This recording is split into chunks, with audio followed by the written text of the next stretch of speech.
Hello, in this video I will show you how to do a phone setup on Motorola S50 Neo.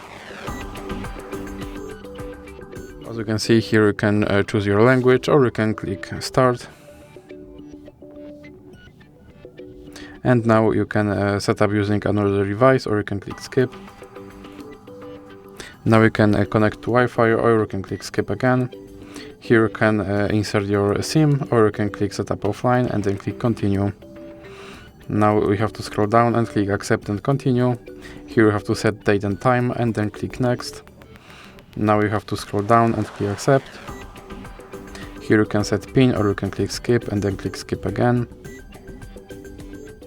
And now you can click on not now and then click on not now again.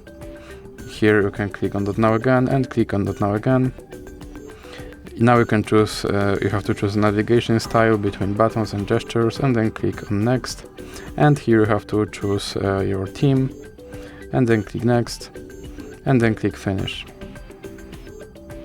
Now you can explore, or you can just click go to my home screen.